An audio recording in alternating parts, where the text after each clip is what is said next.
الحمد لله رب العالمين والصلاة والسلام الأتمان الأكملان على المبعوث رحمة للعالمين وعلى آله وأصحابه أجمعين أما بعد. ہماری یہ مجلس القواعد الاربع جو شیخ الاسلام محمد ابن عبد الوہاب رحمہ اللہ کی تصنیف اور تالیف ہے، اس کتاب کو سیکھنے اور سکھانے کی دوسری مجلس ہے. یہ دوسرا سیشن ہے. اس سے پہلے کے سیشن میں آپ کے سامنے مؤلف کتاب شیخ الاسلام علامہ محمد ابن عبد الوہاب رحمہ اللہ کی مختصر سوانح حیات، یعنی ان کی زندگی کی جو بایوگرافی ہے وہ ان شارٹ آپ کے سامنے بیان کیا گیا تھا. اس کے بعد ہم نے اس کتاب کے مقدمے کو شروع کیا تھا، جو پریفیس ہوتا ہے کتاب کا. اس کو سمجھنے کی شروعات ہم نے پچھلے درس میں کی تھی، پچھلے سیشن میں کی تھی، اور وہی سلسلہ ہمارا جاری ہے. لہذا آج کی مجلس میں بھی ہماری گفتگو مقدمے پر ہوگی، اور انشاءاللہ کوشش یہ ہوگی کہ آج کے اس سیشن میں مقدمے کو مکمل کر لیا جائے. اللہ تبارک و تعالی ہمیں سمجھنے اور عمل کرنے کی توفیق عطا فرمائے. پچھلے درس میں آپ نے مقدمے کا جو ابتدائی حصہ ہے بسم اللہ الرحمن الرحیم، اس کے بعد کہتے ہیں اسأل اللہ الکریم رب العرش العظیم، کہ میں اللہ جو کریم ہے اور عرش عظیم کا رب ہے اس سے میں سوال کرتا ہوں. شیخ مؤلف رحمہ اللہ کہتے ہیں ان یتولاک فی الدنیا والآخرہ، کہ اے طالب علم، اے اس کتاب کو پڑھنے والے، اللہ رب العالمین دنیا اور آخرت میں تمہارا حامی و ناصر، تمہارا مددگار، تمہارا ولی ہو جائے.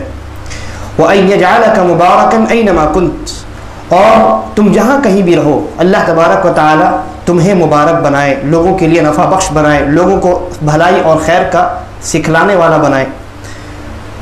یہاں تک ہماری گفتگو ہوئی تھی، اور اس کی مختصر شرح بھی آپ کے سامنے کی گئی تھی. اس کے بعد مؤلف رحمہ اللہ کہتے ہیں کہ پھر ابھی دعا کا سلسلہ جاری ہے. مؤلف رحمہ اللہ نے اس کتاب کو شروع کیا ہے دعا کے ذریعے سے، کتاب کے پڑھنے والے کو دعا دے رہے ہیں. تو دو دعا دے چکے اور ان دونوں دعاؤں کا بیان آپ کے سامنے ہو چکا. اس کے بعد کہتے ہیں تیسری دعا دیتے ہیں، کہتے ہیں وَأَن يَجْعَلَكَ مِمَّنْ إِذَا أُعْطِيَ شَكَرَ، اور اللہ رب العالمین اے اس کتاب کو پڑھنے والے آپ کو ان لوگوں میں بنائیں جنہیں جب عطا کیا جاتا ہے، یعنی جب ان کو انعام دیا جاتا ہے، نعمتیں ان کے اوپر نازل کی جاتی ہیں، کوئی تحفہ دیا جاتا ہے اللہ رب العالمین کی جانب سے، شکر، تو وہ کیا کرتے ہیں؟ شکر ادا کرتے ہیں.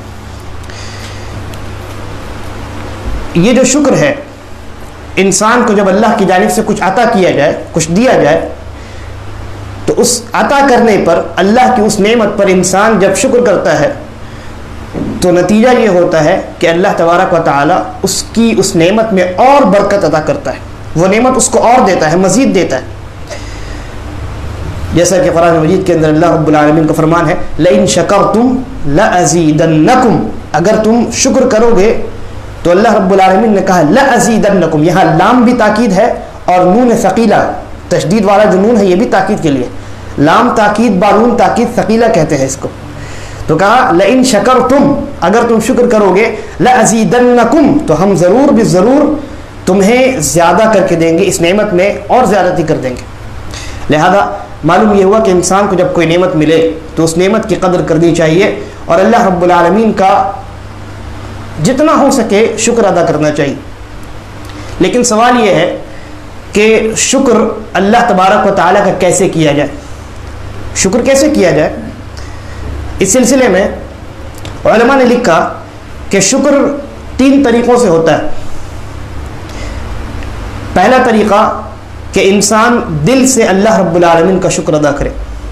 اور دل سے شکر ادا کرنے کا طریقہ کیا ہے کہ انسان اس بات کا اعتراف کرے کہ یہ جو نعمت مجھے ملی ہوئی ہے یہ صرف اللہ رب العالمین کے فضل کی وجہ سے اللہ رب العالمین کی جانب سے ملی، میرا اس میں کوئی دخل نہیں ہے۔ ورنہ اگر آپ اپنے دل میں یہ خیال پیدا کریں گے کہ یہ جو نعمت ملی ہے یہ میری محنت کا نتیجہ ہے، تو پھر اللہ تبارک و تعالی ممکن ہے کہ ایسے انسان کا حشر، ایسے انسان کا حال قارون کی طرح کرے، جو کہا کرتا تھا قرآن مجید میں اللہ رب العالمین نے اس کا قصہ بیان کیا ہے، وہ بہت بڑے خزانے کا مالک تھا، اس کی کنجیاں چابیاں اتنی تھیں کہ کئی لوگ لگتے تھے چابیوں کے گچھے کو اٹھانے کے لیے۔ تو قارون نے یہ کہا کہ یہ جو نعمت مجھے ملی ہے، یہ جو خزانہ میرے ذمے میرے انڈر میں ہے، یہ تو میری محنت کا نتیجہ ہے۔ اللہ رب العالمین نے اس کو زمین میں دھسا دیا۔ لہذا انسان کو عاجزی اختیار کرنی چاہیے۔ دل کا شکر یہ ہے کہ انسان یہ خیال پیدا کرے، یہ یقین پیدا کرے، یہ تصور پیدا کرے کہ یہ جو نعمت اللہ کی جانب سے ملی ہے یہ صرف اللہ کے فضل کا نتیجہ ہے، اللہ کی جانب سے یہ رحمت ہے، اس میں مجھ جیسے گنہگار انسان کا کوئی نعمت کو عطا کرنے والا ہے۔ تو یہ دل سے شکر ہے۔ اب اس کے بعد شکر کا دوسرا طریقہ ہے زبان سے۔ اللہ نے آپ کو جو نعمت عطا کی ہے اس نعمت کا اقرار آپ زبان سے کریں، اور اگر موقع ہو تو اس نعمت کا ذکر اور اس نعمت کا بیان اپنی زبان سے لوگوں کے درمیان بھی کریں، جیسا کہ اللہ رب العالمین نے کہا وَأَمَّا بِنِعْمَةِ رَبِّكَ فَحَدِّثْ، اور اللہ کی جو نعمت ہے تو اس کو لوگوں کے درمیان بیان کرو۔ ٹھیک ہے، تو آپ کو اگر موقع ملے اللہ کی نعمت کو بیان کرنے کا، اللہ کی نعمت کو ظاہر کرنے کا، اس نعمت کو آپ ظاہر کریں،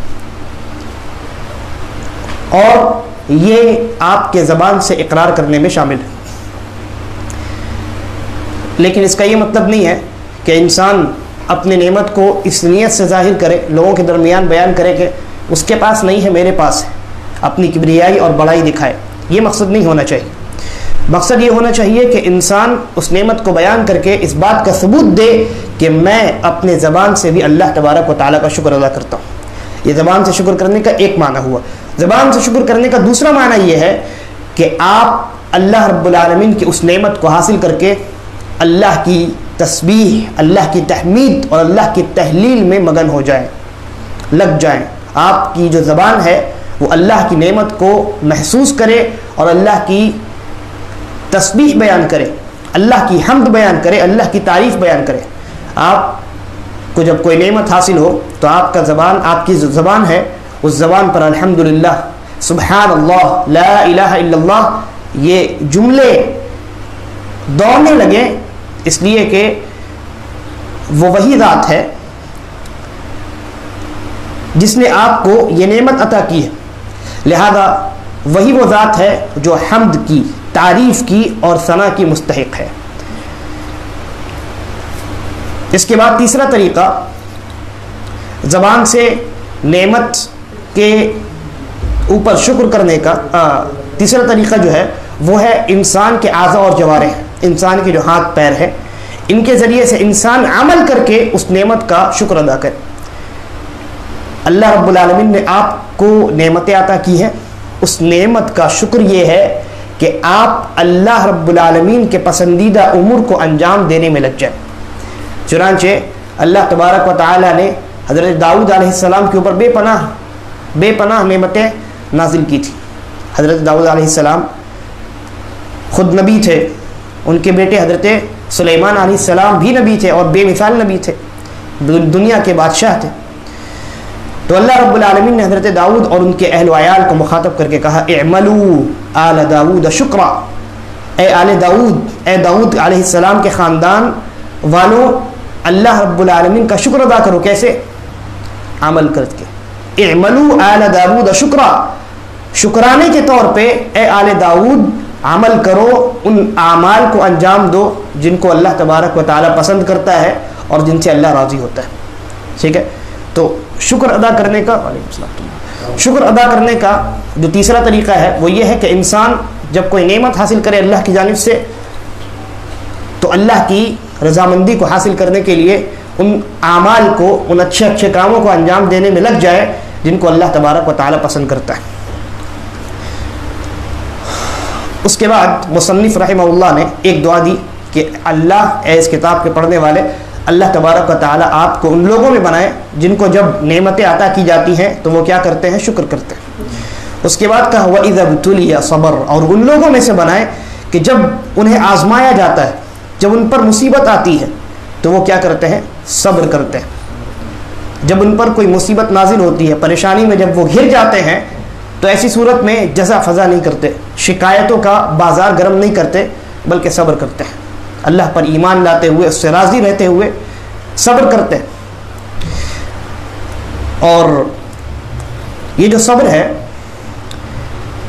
صبر کی تعریف امام ابن القیم رحمہ اللہ نے اس طرح سے کی ہے کہ الصبر هو حبس النفس عن محارم اللہ، صبر کہتے ہیں اپنے نفس کو حرام کردہ امور سے، حرام کردہ اعمال سے بچا کر رکھنا۔ ایک بات ہوئی، یعنی آپ کا دل چاہے گا کہ وہ کام کریں جو حرام ہے، لیکن اپنے دل کو، اپنے جی کو، اپنے نفس کو کنٹرول میں رکھنا۔ حبس کا معنی ہوتا ہے کنٹرول کرنا، روکنا۔ تو اپنے نفس کو کنٹرول میں رکھنا کس چیز سے؟ جس کو اللہ رب العالمین نے حرام قرار دیا، یہ ایک چیز ہوئی۔ دوسری چیز وَحَبْسُهَا عَلَى فَرَائِضِهِ، اور اپنے نفس کو اللہ رب العالمین کے فرض کردہ امور پر جمع کر رکھنا، وہاں روک کر رکھنا۔ وعلیکم السلام ورحمۃ اللہ۔ پہلے کیا کہا؟ حرام کردہ امور سے اپنے نفس کو روک کر رکھنا، اور دوسری چیز کیا ہے؟ اللہ نے جن چیزوں کو فرض قرار دیا ہے ان چیزوں پر اپنے نفس کو روک کر رکھنا، یعنی ان چیزوں کو کرنے میں لگ جانا، اور ان چیزوں کو کرنے میں آپ کو اگر کوئی پریشانی محسوس ہو، کوئی تکلیف محسوس ہو، تو ایسی صورت میں اپنے نفس کو اس عمل پر جمع کر رکھنا، اس عمل کو چھوڑنے سے اگر دل میں اس طرح کا خیال پیدا ہو تو فوراً جھٹک دینا۔ مثال کے طور پہ انسان کو جب صبح وہ اٹھتا ہے فجر کی نماز میں تو نیند توڑنی پڑتی ہے، بستر سے اٹھنا پڑتا ہے، جسم یہ چاہتا ہے، نفس یہ چاہتی ہے کہ آرام کیا جائے، لیکن اللہ رب العالمین نے نماز فجر کو فرض قرار دیا ہے، لہذا اس فرض پر، اس عبادت پر اپنے نفس کو روک کر رکھنا ہے، یعنی اپنے نفس کو جمع کر رکھنا ہے۔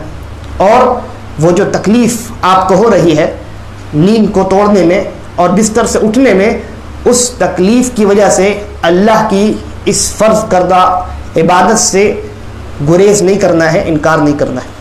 ٹھیک ہے، یہ دو چیز ہو گئی۔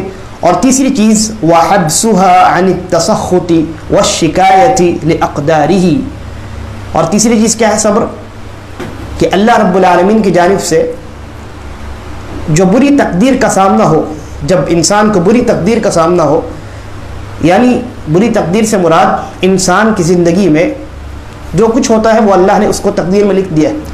تقدیر اچھی بھی ہے، یعنی اس میں اچھی چیزیں بھی لکھی ہیں کہ اچھائی بھی اس انسان کے ساتھ ہوگی اور پریشانیاں بھی اس کی زندگی میں آئیں گی۔ لہذا جب اللہ کی جانب سے انسان کی زندگی میں پریشانیاں آئیں تو ایسی صورت میں اللہ کی اس تقدیر سے راضی رہنا ہے، اور تسخط یعنی غصے کا اظہار، شکایت، الشکایہ یعنی شکایت، ان دونوں چیزوں سے، پریشانی کے حالت میں اپنے نفس کو ان دونوں چیزوں سے روک کر رکھنا ہے۔ آپ پر پریشانی نازل ہوئی، مثال کے طور پہ ایک انسان ہے، اس کا جوان بیٹا، 20 سال کا بیٹا اچانک روڈ ایکسیڈنٹ میں انتقال کر گیا، کتنی بڑی پریشانی۔ یہ جو پریشانی ہے، اس پریشانی کو نازل کرنے والا کون ہے؟ اللہ رب العالمین ہے۔ لہذا یہ جانتے ہوئے کہ اس پریشانی کو نازل کرنے والا بھی وہی ذات ہے جس نے مجھے اس دنیا میں پیدا کیا، لہذا وہ جو کچھ کرے گا اس کو وہ کرنے کا حق ہے اور اس سے کوئی سوال نہیں کر سکتا، اس لیے اس پریشانی پر غصے کا اظہار نہیں کرنا ہے، اور اللہ رب العالمین کے خلاف زبان شکایت دراز نہیں کرنی ہے نا۔ لوگ جب کسی اس طرح کا جب معاملہ ہوتا ہے تو آپے سے باہر ہو جاتے ہیں اور لگتے ہیں اللہ کو کوسنے۔ کوئی کہتا ہے کیا اللہ کو میرا ہی بیٹا ملا تھا، کوئی کہتا ہے یہ وقت سے پہلے چلا گیا۔ وقت سے پہلے کیسے چلا گیا؟ اللہ نے اس کا وقت یہی مقرر کیا ہے، تو وقت سے پہلے کیسے چلا گیا؟ کوئی کہتا ہے کہ اللہ رب العالمین اس کو اس کے بجائے مجھے اٹھا لیتا۔ تو یہ تمام جملے انسان پر، انسان کی زبان پر مصیبت اور پریشانی کے وقت میں آتے ہیں، اسی کو غصے کا اظہار اور شکایت کرنا کہتے ہیں۔ لہذا ان چیزوں سے اپنے نفس کو روک کر کے رکھنا، کنٹرول میں رکھنا، اللہ کی تقدیر پر چاہے وہ اچھی ہو چاہے وہ بری ہو راضی رہنا، اسی کو صبر کہتے ہیں.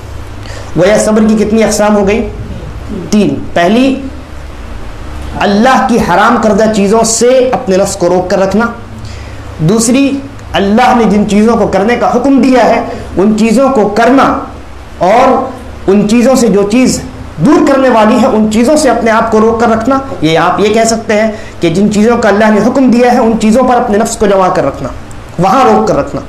اور تیسری چیز، پریشانیاں، مصیبت جو بری تقدیر کی وجہ سے آپ کی زندگی میں آتی ہے، ان پریشانیوں پر اللہ سے راضی رہنا اور اللہ کے خلاف غصے کا اظہار، شکایت کرنا، واویلا کرنا، اس طرح کا معاملہ نہ کرنا. اسی کو صبر کہتے ہیں. اسی کو صبر کہتے ہیں.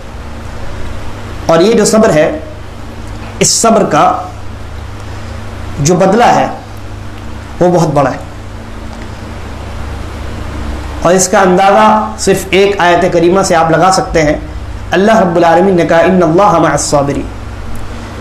اللہ چیف منسٹر جو ہیں ہماری، اگر ان کی جانب سے خط آ جائے کہ تم میرے آدمی ہو، میں تمہارے ساتھ ہوں، اب وہ انسان کیا اس کو اس دنیا میں یا اس جہاں اس کی حکومت ہے وہاں کسی بھی قسم کی کوئی پریشانی لاحق ہو سکتی ہے؟ اس انسان کے دل میں کوئی ڈر رہے گا؟ کوئی مصیبت اس کو پہنچے گی؟ نہیں. جب دنیا میں ایک معمولی سے خطے کا ایک حاکم اگر کسی اپنے رعیت کو کسی پبلک میں سے کسی ایک انسان کو یہ کہہ دے کہ میں تمہارے ساتھ ہوں، وہ انسان آپے سے باہر ہو جاتا ہے. اس انسان کا پھر کوئی ٹھکانہ نہیں ہوتا، پھر وہ اڑنے لگتا ہے. اندازہ لگائیے، اللہ تبارک و تعالیٰ نے کہا کہ جو صبر کرتے ہیں میں ان کے ساتھ ہوں. جب اللہ رب العالمین یہ اعلان کرے کہ میں تمہارے ساتھ ہوں، پھر ایسی صورت میں اس انسان کی دنیا اور اس انسان کی آخرت کس قدر خوبصورت اور کتنا زیادہ کامیاب ہوگا وہ انسان دنیا و آخرت میں، آپ اندازہ لگا سکتے ہیں. اور یہ جو وعدہ اللہ کی جانب سے ہے کہ صبر کرو گے تو میری معیت ملے گی، میرا ساتھ ملے گا، یہ کب ہے کہ انسان اس وقت صبر کرے جب نئی مصیبت اس کے اوپر نازل ہوئی ہو. کسی کا میں نے جو مثال بیان کی اسی کو لیتے ہیں. کسی انسان کا 20 سال کا نوجوان بیٹا ایکسیڈنٹ میں مارا گیا، ٹھیک ہے. جب وہ مارا گیا اس وقت اس انسان کو صبر کا مظاہرہ کرنا ہے، اس وقت اپنی زبان پر کنٹرول رکھنا ہے، اس وقت اللہ سے رضامندی کا اظہار کرنا ہے اس وقت. اس لیے کہ جب 1 مہینہ 2 مہینہ گزر جائے گا تو اپنے آپ انسان کی زبان خاموش ہو جائے گی، اپنے آپ صبر آئے گا، کیونکہ دنیا ہے، دنیا میں مشغول ہو جانا ہے. لہذا اعتبار اس صبر کا ہے کہ جب مصیبت نئی نازل ہوئی ہو. ایک واقعہ ہے نبی اکرم صلی اللہ علیہ وسلم کے زمانے کا. ایک عورت کسی قبر پر رو رہی تھی، اس کے بیٹے کا غالباً انتقال ہو گیا تھا. اللہ کے نبی صلی اللہ علیہ وسلم کا وہاں سے گزر ہوا. اللہ کے نبی صلی اللہ علیہ وسلم نے کہا کہ صبر کرو. صبر کی آپ نے تلقین کی. وہ جو صحابیہ تھی، وہ جو عورت تھی، ان کو نہیں پتا تھا یہ اللہ کے نبی ہے صلی اللہ علیہ وسلم. کہا کہ مصیبت جس پر نازل ہوتی ہے وہی جانتا ہے. اللہ کے نبی کو اس طرح کا جملہ انہوں نے جواب کے طور پہ دیا. اللہ کے نبی صلی اللہ علیہ وسلم نے کچھ نہیں کہا، آگے چلے گئے. لوگوں نے بتایا کہ پتہ ہے یہ کون تھے؟ یہ اللہ کے نبی محمد صلی اللہ علیہ وسلم تھے. وہ عورت روتے روتے پیچھے دوڑتے اللہ کے نبی کے پیچھے لگی اور حتیٰ کہ آپ کے گھر تک پہنچ گئی اور کہا کہ اللہ کے رسول مجھے نہیں پتا، نہیں میں نے آپ کو نہیں پہچانا، اللہ کے رسول میں نے آپ کو نہیں پہچانا. اس وقت اللہ کے نبی صلی اللہ علیہ وسلم نے یہ جملہ ارشاد فرمایا کہ الصبر عند الصدمة الاولى، کہ جب پہلی مصیبت نازل ہو، مصیبت کا جب پہلا سٹیج ہو، تب صبر کا اعتبار ہوتا ہے، تب صبر کا اعتبار ہوتا ہے. کسی کا انتقال ہو گیا، آپ نے اس کو دفن کر دیا، پہلے دن جس وقت آپ نے دفن کیا ہے وہ ابھی تازہ ہے، اس وقت آپ صبر کا مظاہرہ کریں گے، اس صبر کا اعتبار. ورنہ آپ قبرستان بھی 1 ہفتے جائیں گے، میکسیمم 1 مہینہ جائیں گے، پھر اس کے بعد اپنی دنیا میں مشغول ہو جائیں گے. اس کے بعد نہ آپ کو اس بیٹے کا خیال ہوگا، نہ اس کی قبر کا خیال ہوگا، ساری چیزیں آپ بھول جائیں گے. لہذا صبر کا اعتبار کب ہے؟ جب مصیبت نئی نازل ہوئی. اور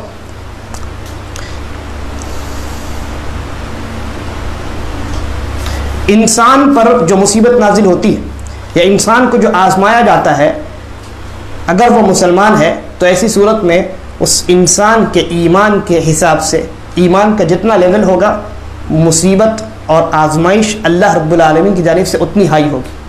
چنانچہ نبی اکرم صلی اللہ علیہ وسلم نے ارشاد فرمایا کہ وَأَعْظَمُ النَّاسِ بَلَاءً الْأَنْبِيَاءُ ثُمَّ الْأَمْثَلُ فَالْأَمْثَلُ، کہ آزمائے جانے کے اعتبار سے سب سے پہلے نمبر پہ جو آتے ہیں وہ انبیاء ہیں، یعنی سب سے کڑی اور سب سے سخت آزمائش اگر کسی کی ہوتی ہے تو وہ انبیاء کی ہوتی ہے۔ کیوں؟ اس لیے کہ اپنی امت میں سب سے زیادہ ایمان والے انبیاء ہوتے ہیں۔ اس کے بعد کہا ثم الامثل فالامثل، پھر اس کے بعد جو ایمان والا ہوگا اور پھر اس کے بعد جو ایمان والا ہوگا۔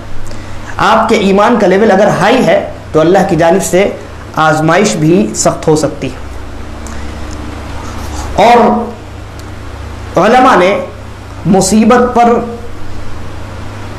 صبر پیدا کرنے کی چند اسباب بتائے ہیں، جن کو میں اختصار کے ساتھ آپ کے سامنے بیان کروں گا۔ ان اسباب کو انسان اختیار کر لے، ان چیزوں پر عمل کر لے، تو ایسی صورت میں اس انسان کو مصیبت پر صبر کرنا آسان ہو سکتا ہے۔ پہلی چیز یہ ہے، علماء لکھتے ہیں کہ انسان اللہ رب العالمین سے دعا کرے، مصیبت جب نازل ہو تو اللہ رب العالمین سے دعا کرے کہ اے اللہ مجھے اس مصیبت میں صبر عطا کر، کیونکہ نبی اکرم صلی اللہ علیہ وسلم کی حدیث ہے، صحیح حدیث ہے کہ جو اللہ سے صبر کا سوال کرتا ہے اللہ اس کو صبر کرنے کی توفیق عطا کرتا ہے۔ ٹھیک ہے، تو پہلی چیز یہ ہوئی۔ دوسری چیز یہ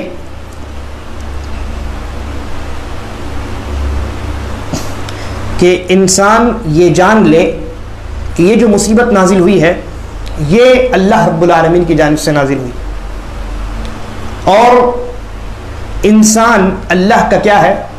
غلام ہے، اور غلام کے اوپر صرف ایک چیز ہے اور وہ یہ ہے کہ وہ سر خم تسلیم کرے، اس کا مالک جو کہے آنکھ بند کر کے اس کی بات کو تسلیم کرے، وہ ہاں کہے تو ہاں کہے، وہ نہ کرے تو نہ کہے۔ لہذا انسان جب یہ تصور پیدا کرے گا کہ جس نے اس مصیبت کو نازل کیا ہے وہ میرا رب ہے اور میں اس کا غلام ہوں، لہذا مجھ پر کیا واجب ہے؟ اس سے ہمیشہ راضی رہنا، اور اس نے جو کچھ نازل کیا ہے اس کے خلاف آواز نہ اٹھانا، اپنے نفس کو روک کر رکھنا، اسی کو صبر کہتے ہیں۔ تیسری چیز یہ ہے کہ انسان یہ جان لے کہ جس نے اس مصیبت کو نازل کیا ہے وہ رؤوف الرحیم ہے، وہ محبت کرنے والا ہے اور رحم کرنے والا ہے، اور علیم الحکیم ہے، جاننے والا ہے اور حکمت والا ہے۔ لہذا ایسی صفات سے متصف ذات کہ جو محبت کرنے والی ہو، رحمت کا نزول کرنے والی ہو، حکمت والی ہو، حکیم ہو، ہر معاملے میں اس کی حکمت ہو، اور علم رکھنے والی ہو، کامل و مکمل علم جس کے پاس ہو، اگر وہ ذات کوئی کام کرے تو اس کے کام پر نکتہ چینی نہیں کی جا سکتی۔ مثال کے طور پہ آپ کے معاشرے میں اگر کوئی انسان بہت عقل مند مانا جاتا ہو اور وہ کوئی بات کہے، آپ کی دماغ میں وہ بات نہ آئے، تو آپ کیا کہیں گے؟ وہ انسان بڑا عقل مند ہے، اس نے کچھ سوچ کر ہی بات کہی ہوگی۔ اللہ رب العالمین جو رؤوف الرحیم ہے، علیم الحکیم ہے، جب وہ آپ کے اوپر کوئی مصیبت نازل کرے تو کیا وہ بغیر کسی حکمت کے ہو سکتی ہے؟ ہرگز نہیں۔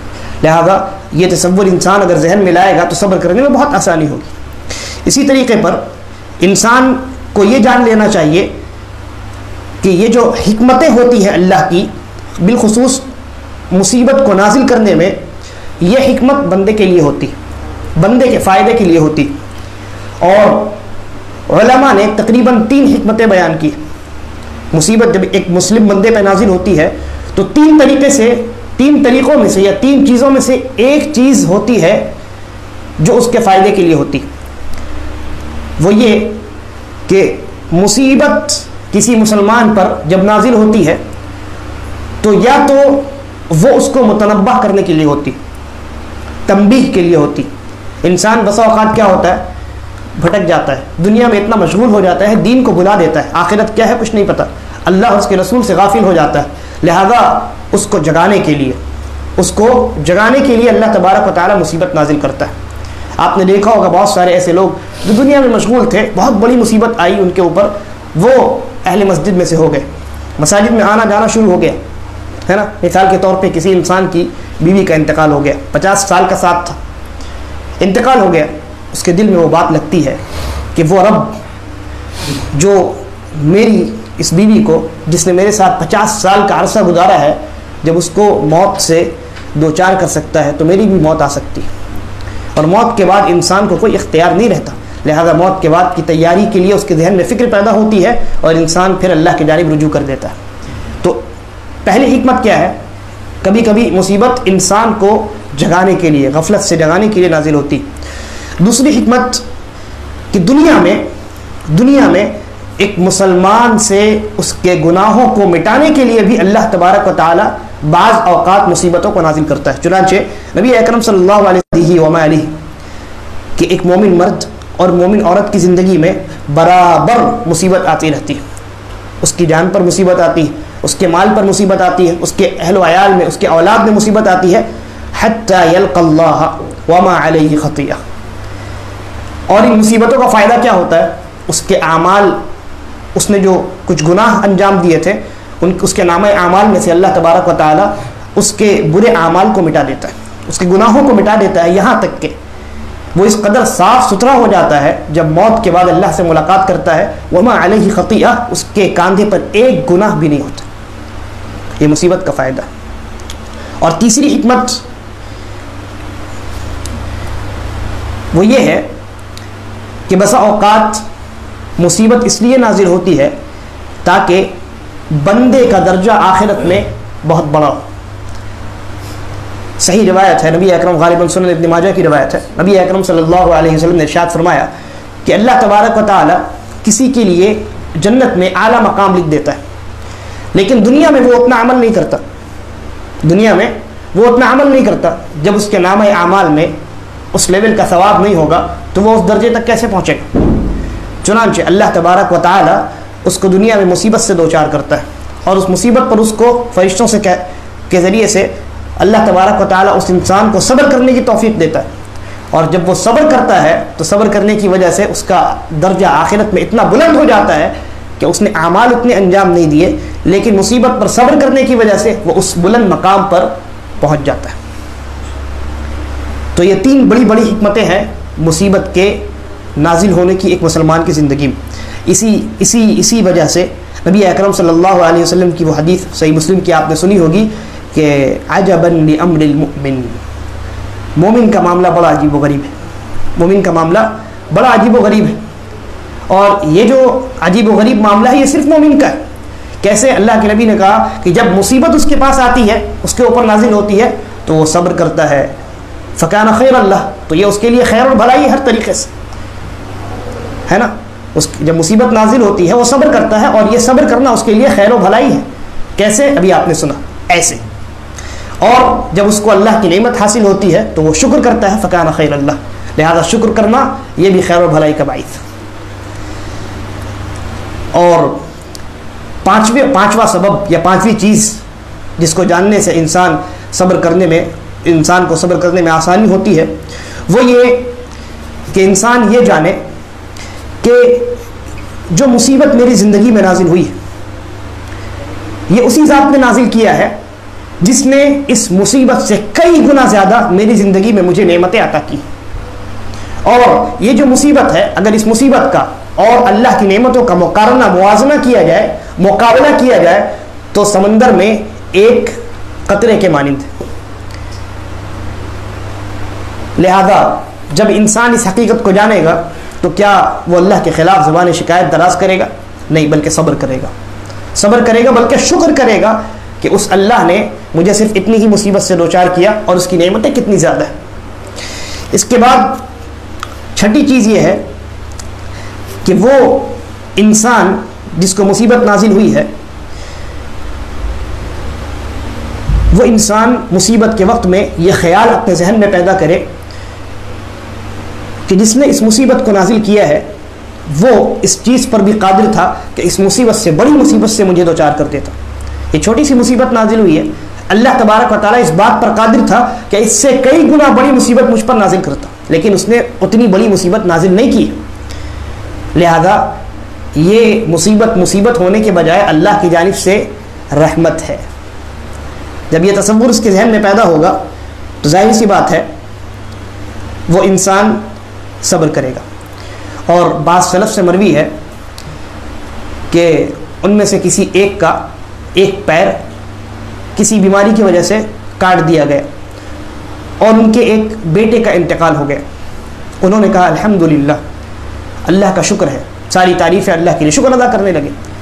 لوگوں نے تعجب سے پوچھا یہ آپ نے کیا کیا؟ یہ تو بڑی عجیب بات ہے، آپ کا پیر کاٹ دیا گیا، آپ کے ایک بیٹے کا انتقال ہو گیا اور آپ خوش ہیں؟ انہوں نے کہا یہ اللہ کا رحم ہے، اللہ کی جانب سے رحمت ہے کہ اس نے میرے صرف ایک پیر کو بیکار کیا، میرا دوسرا پیر موجود ہے، میرے 2 ہاتھ اور مکمل جسم موجود ہے، اور یہ اللہ کا احسان ہے کہ میری تمام اولاد میں سے اس نے صرف ایک بیٹے کو موت سے دوچار کیا ہے، بقیہ تمام اولاد موجود ہے۔ لہذا یہ تصور جب انسان اپنے دل میں پیدا کرے گا تو مصیبت پر صبر کرنا اس کے لیے آسان ہو جائے گا۔ اور آخری چیز اور بہت اہم چیز وہ یہ ہے کہ انسان یہ جان لے کہ یہ جو مومن پر، مسلم پر مصیبت آتی ہے، یہ اس بات کی دلیل ہوتی ہے کہ اللہ تبارک و تعالیٰ اس انسان سے محبت کرتا ہے اور اس انسان کے لیے خیر اور بھلائی چاہتا ہے۔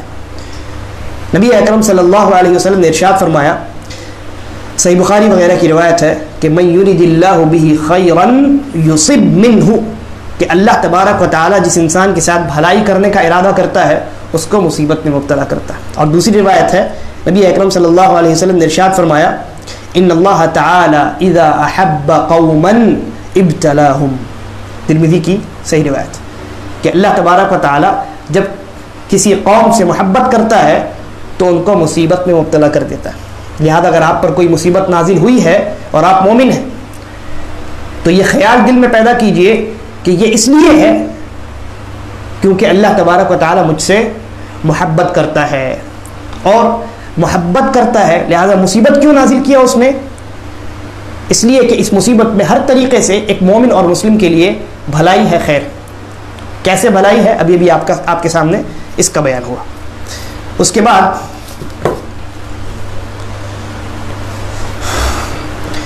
تو مؤلف رحمہ اللہ نے آپ کو چوتھی جو دعا دی وہ یہ کہ آپ کو ان لوگوں میں سے بنا دے کہ جو مصیبت میں صبر کرتے ہیں، جب آزمایا جاتا ہے تو صبر کرتے ہیں۔ 5ویں دعا دیتے ہیں، کہتے ہیں وَإِذَا أَذْنَبَ اسْتَغْفَرْ، اور آپ کو ان لوگوں میں بنا دے کہ جب وہ گناہ کرتے ہیں تو فوراً توبہ کرتے ہیں، جب وہ گناہ کرتے ہیں تو فوراً توبہ کرتے ہیں۔ اس لیے کہ یہ جو صفت ہے گناہ کرنے کے بعد توبہ کرنا، یہ مومنین کی صفت جن کی تعریف اللہ تبارک و تعالیٰ نے قرآن مجید کے اندر کی ہے۔ چنانچہ ارشاد فرمایا وَإِذَا فَعَلُوا فَاحِشَةً أَوْ ظَلَمُوا أَنفُسَهُمْ ذَكَرُوا اللَّهَ، کہ یہ مومن بندے جب کوئی گناہ کر جاتے ہیں، جب کوئی غلطی ان سے ہو جاتی ہے تو ایسی صورت میں اللہ کو یاد کرتے ہیں، ذکر اللہ فاستغفروا لذنوبہم، اور اللہ کو یاد کرتے ہیں اور پھر اس کے بعد اللہ سے استغفار طلب کرتے ہیں، اور انہوں نے جو گناہ کیا ہے اس گناہ پر وہ ڈٹے نہیں رہتے، مصر نہیں رہتے، اڑے نہیں رہتے، بلکہ اس گناہ سے اپنے آپ کو دور کر لیتے ہیں۔